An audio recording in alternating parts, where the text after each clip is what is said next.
Welcome to an analysis of a critical geopolitical standoff. We're looking into how the Trump administration's aggressive policy towards Iran reached an impasse. The relationship between the US and Iran has been defined by high-stakes pressure tactics. But what happens when that pressure fails to achieve its core goals? President Trump's policy aimed to force Iran back to the negotiating table for a broader, more restrictive deal. This was known as the, quote, maximum pressure campaign.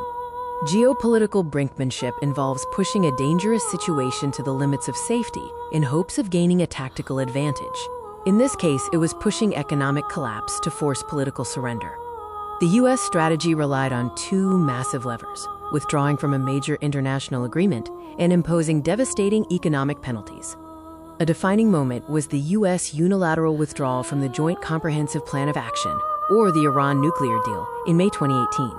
Following the withdrawal, the U.S. reimposed and expanded sanctions targeting key sectors of the Iranian economy, especially oil exports and banking. Instead of immediately capitulating, Iran developed a counter-strategy that relied on restraint, mixed with carefully calibrated escalation. Iran engaged in, quote, strategic patience, initially adhering to parts of the deal, but then gradually reducing compliance with nuclear limits in response to U.S. pressure. Iran also increased its support for regional proxy groups in places like Iraq, Syria, Lebanon, and Yemen, expanding its sphere of influence and raising the costs of conflict for the U.S.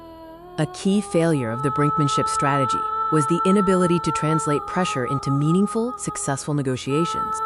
Despite U.S. insistence on no preconditions, the fundamental lack of trust and Iran's refusal to negotiate under duress prevented high-stakes talks from taking place.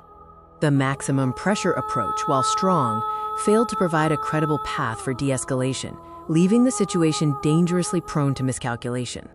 The U.S. policy generated significant opposition, both from those directly affected in Iran and from key international partners. While the sanctions heavily damaged the Iranian economy, the burden fell primarily on ordinary citizens, which fueled internal resentment but did not destabilize the regime. European allies vehemently disagreed with the U.S. withdrawal and worked to establish mechanisms like INSTEX to bypass sanctions and maintain trade with Iran. The wall is the point where escalating pressure failed to yield the desired change in Iranian behavior or lead to a new deal. Iran did not surrender its nuclear program, it did not stop its regional activities, and it refused to negotiate on U.S. terms. The maximum pressure achieved maximum stalemate.